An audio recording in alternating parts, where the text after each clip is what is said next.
Sebelum kita membaca firman Tuhan, mari kita berdoa. Bapa, terima kasih untuk cinta kasih-Mu yang terus meluap bagi kami. Terima kasih untuk pengampunan yang Kau izinkan untuk kami terima dalam kebesaran cinta kasih-Mu itu. Saat ini Bapa, kami mau belajar lagi tentang kehendak-Mu. Kami mau merenungkan kehendak-Mu dalam hidup kami, terkhusus kami mau tahu apa yang harus kami lakukan di dalam hidup kami untuk menjaga seluruh ciptaan-Mu yang telah Kau izinkan kami nikmati. Tolonglah kami Bapa, agar kami mengerti. Tolong kami agar kami memiliki keberanian untuk percaya dan melakukannya. Kiranya Roh Kudus-Mu menuntun kami. Dalam nama anak-Mu Yesus Kristus kami berdoa dan mengucap syukur. Amin.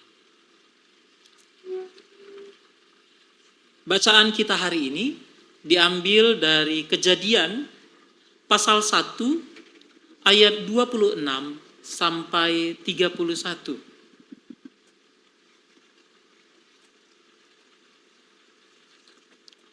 Kejadian pasal 1 ayat 26 sampai 31.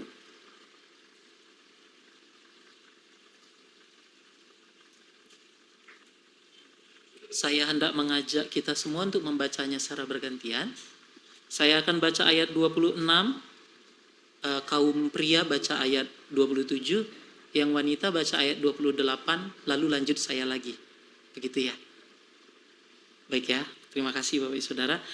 Kejadian 1 ayat 26. Berfirmanlah Allah, baiklah kita menjadikan manusia menurut gambar dan rupa kita, supaya mereka berkuasa atas ikan-ikan di laut dan burung-burung di udara, atas ternak dan seluruh bumi, serta atas segala binatang yang melata di bumi.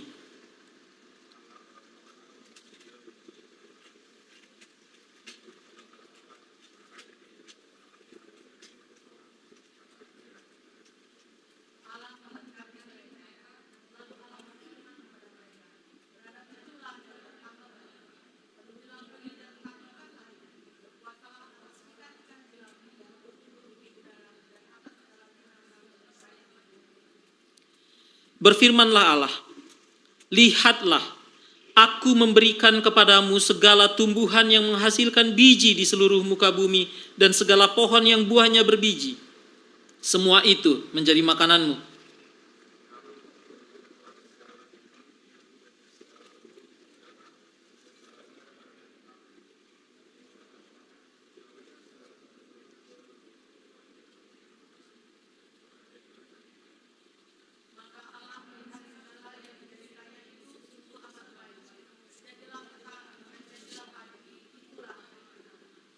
Ya, demikianlah sabda Tuhan.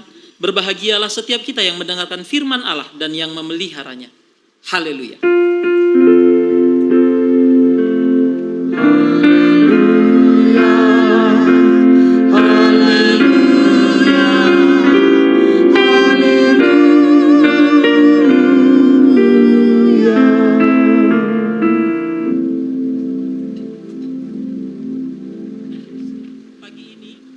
Kita diperhadapkan dengan dua hal yang sangat kontras di awal ibadah. Di awal tadi sebelum prosesi kita mendengar sebuah monolog yang indah tentang betapa indahnya bumi Indonesia. Betapa anak bersyukur boleh menikmati bumi ini. Tetapi kemudian ketika kita masuk di tengah ibadah kita menyaksikan video tentang realita betapa rusaknya bumi. Hanya baru dari satu sisi ya, dari sampah saja. Betapa berantakannya bumi Indonesia akibat perbuatan manusia. Karena itu saya kepikiran tentang satu kalimat pendek yang terkenal di dunia superhero. Tapi rasanya kita semua pasti tahu kalimat ini. Di dalam kekuatan yang besar, terdapat tanggung jawab yang besar. Ada yang tahu ini kalimat siapa? Uncle Ben. Di dalam komik atau film Spider-Man awal. Di dalam kekuatan yang besar ada tanggung jawab yang besar. Kita orang Kristen senang sekali dengan kata imago Dei di dalam kisah penciptaan. Bahwa kita segambar dan serupa dengan Tuhan. Kita punya kekhususan, kita ciptaan yang spesial. Waktu saya kecil saya selalu diingatkan manusia adalah satu-satunya ciptaan di mana Tuhan mengulurkan tangannya, gitu. Spesial, khas, khusus, begitu. Namun kita lupa bahwa di dalam kespesialan itu ada tanggung jawab yang besar. Mari kita sama-sama melihat bacaan kita hari ini. Dalam bacaan kita jelas kita sudah hafal mungkin ya. Di ayat 26, berfirmanlah Allah, baiklah kita menjadikan manusia menurut gambar dan rupa kita. Gambar dalam bahasa Ibrani itu selem. Ada banyak pengertiannya dan agak mirip dengan kata rupa yaitu demut ya. Tapi dua kata ini saya mau ambil kekhasannya masing-masing. Selem atau gambar itu makna lebih spesialnya adalah dia menunjukkan representasi dari suatu pola, begitu. Jadi kalau kita dibilang gambarnya Allah, maka kita representasi dari Allah di bumi ini ketika dia menciptakan kita. Rupa itu demut, tampak seperti, kelihatan seperti. Jadi kita adalah representasi yang ilahi dan kita tampak seperti Ia ketika Tuhan menciptakan kita. Ketika Tuhan menciptakan manusia, Tuhan yang mau ciptaan ini menjadi representasi kehadirannya di tengah muka bumi. Jadi dari dua kata sederhana ini, kita mau disampaikan kepada kita adalah bahwa dalam kisah penciptaan, Allah punya tujuan spesifik bagi manusia. Dan tujuan spesifik ini punya kaitan dengan bagaimana kita merepresentasikan kehadiran Allah di muka bumi. Sehingga kita diciptakan menurut gambar dan rupanya. Di dalam konteks tema kita hari ini, maka kita akan bicara bagaimana kita merepresentasikan Allah dalam hal berkuasa atas Allah. Di ayat 26 juga dikatakan alasan kita diciptakan menurut gambar dan rupanya Allah supaya mereka berkuasa atas ikan-ikan di laut, burung-burung di udara, atas ternak dan seluruh bumi, serta atas segala binatang yang melata di bumi tanpa terkecuali. Kita berkuasa atasnya. Kata berkuasa diambil dari kata radah. Radah itu artinya menang atas sesuatu. Berkuasa atas sesuatu, menang, menaklukkan, punya otoritas, punya dominasi. Nah, disinilah banyak orang Kristen pada masa lalu melakukan kejahatan yang diterima begitu saja. Kita lupa bahwa Yesus mengajarkan jika kita memiliki kuasa, berotoritas atas sesuatu, ketika kita menjadi pemimpin, maka kita harusnya menjadi hamba. Dan sebenarnya dari kitab Kejadian itu sudah terlihat. Kita diminta merepresentasikan Allah. Maka jika kita melihat Allah sebagai Allah yang memelihara, harusnya kita menjadi representasi itu. Ketika saya di Bandung ada seorang pendeta yang bicara Imago Dei, dia bilang, Daniel, segambar dan serupa dengan Allah itu sederhana kalau buat saya. Kalau manusia percaya dia segambar dan serupa dengan Allah, maka apa yang dia lakukan sebenarnya mencerminkan Allah yang dia imani. Kalau dia suka marah-marah, berarti dia percaya, dia mengimani Allah yang pemarah. Kalau dia suka menendam dan tidak mau mengampuni, sebenarnya dia mengimani Allah yang tidak mau mengampuni. Itu mengapa memang saya maknai benar juga, karena ketika saya bertemu dengan banyak orang yang sulit mengampuni dirinya sendiri, dia melihat Allah tidak mau menerima dia. Dan umumnya dia juga sulit mengampuni orang yang sungguh-sungguh melakukan kesalahan padanya. Meski di mulutnya dibilang, aku ampuni kok bang, tetapi kebencian masih merajai. Maka jika kita merepresentasikan Allah, representasi Allah seperti apa yang mau kita tunjukkan ketika kita berkuasa. Nah, ketika saya baca ini, saya tertarik sekali. Kebetulan saya suka sama hewan ya, walaupun gak semua hewan, dan kebetulan saya dokter hewan. Dan ketika saya belajar tentang hewan, saya melihat manusia itu sepertinya ciptaan yang paling lemah, Bapak Ibu Saudara. Kita tidak punya satupun alat di tubuh kita yang bisa melindungi diri kita. Kita tidak punya kuku yang tajam, atau kita tidak punya cakar, kita cuma punya kuku kan ya. Kalau kita cakar-cakaran sekarang ya paling beset-beset gitu ya. Bandingkan dengan hewan yang kecil saja, kucing, nyakar, sereset, sudah luka, goresnya dalam. Kita nggak punya kuku yang tajam. Kulit kita itu tipis sekali. Bapak Saudara pernah ketelusupan kayu? Bahkan kayu yang setipis itu menembus kulit kita. Bandingkan dengan badak. Kulit kita tidak ada apa-apanya. Rambut kita, rapuh. Bahkan kita harus butuh shampoo supaya dia tidak rontok. Bandingkan dengan kulit landak. Kita tidak ada apa-apa. Mata kita tidak ada apa-apanya dibandingkan mata anjing, mata kucing, mata elang. Tidak ada. Maka kalau ayat ini di dalam penciptaan Tuhan berkata manusia berkuasa atas seluruh ciptaan, dengan apa kita berkuasa? Apa yang bisa kita pakai untuk menguasai seluruh ciptaan? Tuhan menciptakan kita dengan begitu rapuhnya. Jawabannya sederhana bukan? Dengan akal. Kita menciptakan senjata, kita menciptakan rumah, kita menciptakan banyak hal sehingga kita berkuasa atas bumi. Namun sayangnya manusia menguasai bumi dan segala ciptaannya dengan akal, tetapi ketika ia menikmatinya, manusia menikmatinya dengan nafsu seperti binatang. Kita menguasai dengan akal, Tuhan memberi kita kekhususan, ada akal. Ini kekuatan yang luar biasa yang tidak bisa diimbangi ciptaan lain. Belum ada ciptaan lain, makhluk lain di muka bumi ini yang bisa mengimbangi akal kita. Kita menguasai bumi dengan akal kita. Tapi ketika kita menikmatinya, kita menikmatinya dengan nafsu saja. Umumnya manusia hanya dengan nafsu.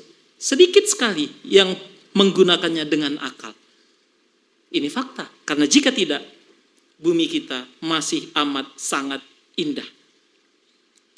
Jadi kesalahan pertama manusia adalah ketika dia diberi kuasa, dia tidak bertanggung jawab.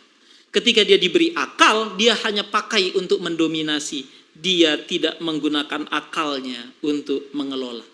Karena itu ayat ini ketika Tuhan berkata di ayat 26 agar mereka berkuasa, dan untuk berkuasa itu yang Tuhan berikan bukan cakar, bukan taring, bukan kulit yang tebal, bukan rambut yang kuat seperti landak. Yang Tuhan berikan kepada manusia adalah akal. Maka berkuasa harusnya dengan akal, maka berkuasa harusnya mengelola, bukan menghancurkan. Dan kita adalah representasi dari Allah yang jelas-jelas Allah yang memelihara, bukan menghancurkan.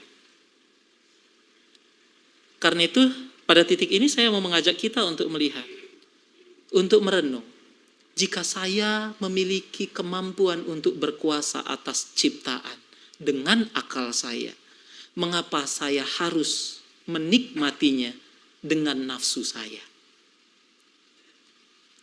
Mahatma Gandhi mengeluarkan sebuah kalimat yang saya suka hampir seumur hidup saya, seumur hidup saya sejak saya mendengarnya.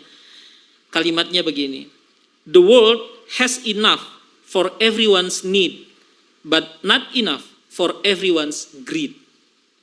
Bumi atau dunia ini memiliki cukup untuk kebutuhan semua orang. Tetapi bumi ini tidak punya cukup untuk memenuhi kebutuhan, untuk memenuhi kerakusan semua orang.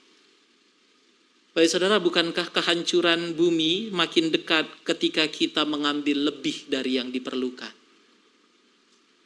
Sejak beberapa tahun lalu saya sudah lihat data bahwa sampah makanan itu sangat amat besar pengaruhnya terhadap kerusakan bumi. Kita mungkin di rumah makannya sedikit ya, tetapi di rumah makan bukankah ada banyak makanan yang harus disediakan untuk memenuhi kerakusan orang-orang yang gak habis.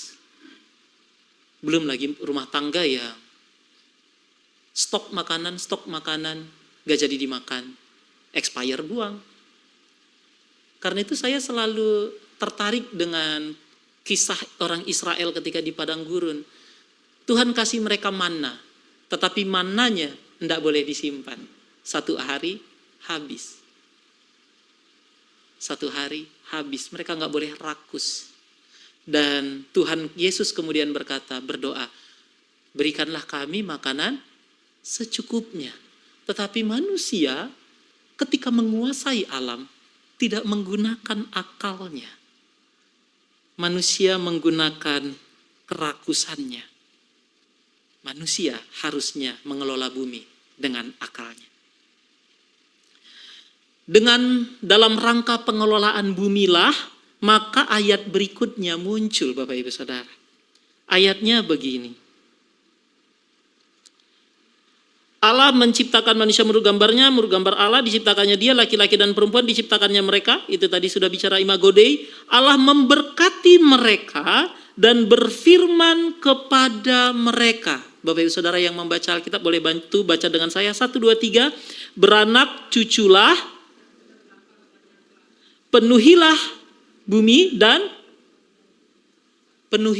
taklukkanlah bumi. Beranak cuculah dan bertambah banyaklah.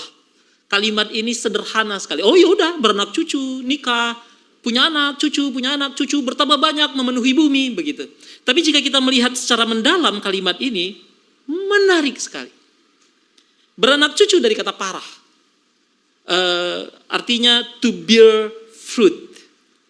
Be fruitful. To make fruitful. Untuk berbuah, menghasilkan, atau untuk bermanfaat.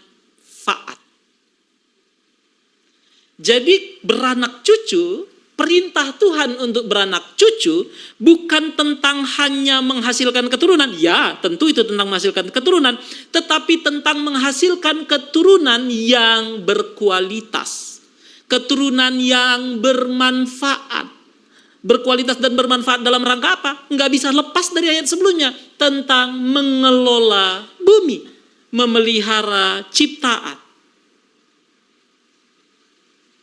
Kita diminta untuk menghasilkan keturunan yang nantinya akan menggunakan akal mereka dan menggunakan pengertian mereka untuk bertindak dan mengelola bumi ini. Itu perintahnya. Bertambah banyak dari kata rabah. Artinya be or become great. Multiply tentu dan enlarge, meluas, bertambah banyak, tapi juga menjadi lebih besar, lebih hebat. Jadi dalam bagian ini perintah Tuhan yang kedua ada dua tadi ya, berkuasa, menaklukkan juga ada, tetapi bertambah banyak dan beranak cucu. Dan beranak cucu dan bertambah banyak ini adalah dalam rangka manusia diminta untuk berkembang menjadi besar, menghasilkan keturunan yang berkualitas dan menghasilkan keturunan yang mendatangkan manfaat. Jadi bukan hanya tentang kuantitas, tapi tentang kualitas. Menaklukkan bumi bukan tentang banyak-banyakan. Kalau tentang banyak-banyakan kita masih kalah sama semut.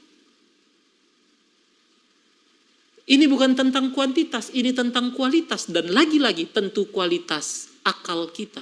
Semut konon bisa mengangkat berat 10 kali dari berat badannya. Berat badan saya sekitar 70 kilo. Kalau saya bisa angkat 700 kilo, Anda semua akan bilang saya Superman. Kita nggak ada apa-apanya dibanding semut. Tapi akal kita jauh melampaui semut. Karena itu kualitas akal manusia harusnya dipakai untuk mengelola bumi. Sayangnya manusia kadang kalaupun memakai akal hanya untuk memuaskan dirinya. Saya kaget waktu melihat tambang Freeport di Papua. Foto dari atas saya pikir itu traktornya ya traktor ukuran biasa. Rupanya itu gedenya segede-gedenya gitu. Ketika manusia, bahkan tingginya manusia nggak sampai seperempatnya bannya. Kita pakai akal tapi bukan untuk mengelola, untuk memuaskan nafsu kita. Dengan begitu Bapak Ibu Saudara, sebenarnya setiap kita punya tanggung jawab. Bukan hanya atau bukan fokusnya untuk beranak cucu saja. Tanggung jawab kita adalah menghasilkan anak cucu yang punya kualitas untuk mengelola alam semesta. Kita harus mengajarkan anak cucu kita untuk menggunakan akal mereka, perasaan mereka, pengertian mereka untuk mengelola alam. Setiap kita bertanggung jawab untuk itu. Dan kita perlu memastikan bahwa anak cucu kita, generasi-generasi berikutnya, bisa menikmati alam seperti kita, sehingga mereka punya kesempatan untuk mengenal apa yang kita kenal, untuk mengetahui apa yang kita ketahui. Saya selalu bilang yang paling sederhana, saya Bapak Ibu yang pasti lebih tua dari saya, yang usianya lebih di atas saya ingin tanya, apakah Anda pernah melihat capung? Oh pernah, sering. Nah itu dia, dulu. Sekarang, jarang. Saya masih merasakan anak-anak nangkep capung pakai kayu, kemudian kasih plastik nangkep, kemudian dengan kurang ajarnya saya ikat ekornya pakai benang gitu. Saya dimarahin mama, tapi saya pikir capung ada banyak. Dan sekarang, bukankah kita salah satu orang yang bertanggung jawab atas kerugian yang dialami anak-anak cucu kita, anak-anak remaja, pra-remaja, bahkan pemuda sekarang, yang sudah jarang lihat capung. Saya waktu di Jogja sambil jalan, kan saya tinggalnya lumayan di tengah kota, saya jalan, saya lihat capung, saya langsung foto, bayangkan, kotaan banget saya ya. Kalau orang kampung biasa ya, foto. Sulit, kita punya tanggung jawab, agar anak dari anak kita atau anak dari cucu kita masih bisa lihat capung. Jika yang sekarang sudah sulit, mungkin sebentar lagi mereka tidak bisa lihat. Saya coba searching, setidaknya dalam 10 tahun terakhir, 10 tahun berarti sekitar sejak 2014 ya, sudah ada 6 hewan yang punah. Dalam 10 tahun terakhir saja sudah 6 hewan punah Bapak Ibu, bukan mati. Kalau 6 hewan mati itu sedikit, punah. Jadi buat Bapak Ibu Saudara yang berencana punya anak, mereka tidak akan lihat 6 hewan ini sampai kapanpun. 50 tahun terakhir ada 160 spesies yang punah. 50 tahun terakhir. Jadi buat Bapak Ibu yang usianya di atas 50, pernah melihatnya, anak-anak Anda sudah tidak lihat. Ada 160 spesies. Seorang kepala suku Seattle, Indian, bilang begini, "We do not inherit the earth from our ancestors. We borrow it from our children." Kita tidak mewarisi bumi ini dari leluhur kita. Kita meminjamnya dari anak-anak kita. Kalau kita pinjam sesuatu, mbok ya balikin dengan baik gitu. Kalau kita pinjamnya bagus, kok dibalikinnya berantakan. Ini sudut pandang yang sangat baik sekali menurut saya. Karena kalau kita berpikir, ini kan warisan ya. Ya warisan ya suka-suka saya. Saya mau mewariskan apa buat anak cucu saya, ya terserah saya. Tetapi sudut pandang ini menarik. Dia bilang, enggak, kita tidak mewarisi ini. Kita meminjamnya dari anak-anak kita. Kalau begitu ya harusnya kita kembalikan dengan, kalau tidak lebih baik, seenggaknya sama waktu kita terima. Mungkinkah dalam 10 tahun ke depan kita bisa mengusahakan tidak ada lagi hewan yang punah? Atau 10 tahun ke depan 6 lagi punah, 10 tahun ke depan lagi 6 lagi, atau bisa 10 atau bisa 15. All eyes on Papua. Hutan yang indah itu harus dibabat. Entah apa alasannya, harus ada sawit di sana. Saya nggak mau bicara pro dan kontra, tapi kalau kita bicara tentang hewan-hewan yang harus ditolong, habis sudah. Kita nggak tahu 10 tahun lagi mau kemana itu. Hewan-hewan yang ada di sana, yang mungkin juga sudah terancam punah sebelumnya. Maukah kita menggunakan akal kita atau kita masih terus mengandalkan nafsu kita? Bapak Ibu Saudara, sejak lahir kita sudah memiliki relasi yang erat dengan alam. Bahkan dalam penciptaan, manusia pertama disebut Adam. Adam artinya ya manusia. Diciptakan dari tanah. Adamah bahasa Ibraninya. Adam, Adamah. Sangat dekat. Manusia diciptakan dari tanah untuk mengelola tanah. Nanti mati, kembali ke tanah. Kita nggak bisa hidup lepas dari alam. Tapi kenapa setiap kita campur tangan dengan alam, yang ada kerusakan? Kenapa setiap kita campur tangan dengan alam, alamnya merosot? Mengapa? Mari bersama kita mengupayakan untuk menghentikan perilaku ini. Mari ketika kita campur tangan dengan alam, yang tercipta harmoni. Karena itu saya mau mengajak kita untuk mencapai ayat terakhir pada bacaan kita hari ini. Allah melihat segala yang dijadikannya itu sungguh sangat baik. Kalimat Allah ini muncul bukan setelah Allah menciptakan manusia, bukan. Muncul setelah Allah memerintahkan manusia untuk berkuasa dan menaklukkan bumi. Kalimat semua ini sungguh amat baik. Bukan setelah dia menciptakan manusia, dia bilang sungguh amat baik, lalu dia kasih perintah. Bukan. Setelah dia ciptakan manusia, dia kasih perintah kepada manusia untuk berkuasa dan menguasai bumi. Lalu dia berkata, sungguh amat baik. Bapak, Ibu, Saudara, tanggung jawab kita sangat besar. Sejak awal kita dimaksudkan untuk memelihara, mengelola alam ini. Mari kita terima tanggung jawab itu. Di balik kekuatan yang besar, kita punya tanggung jawab yang besar. Tuhan menaruh itu pada kita. Amin. Saat hening bagi kita.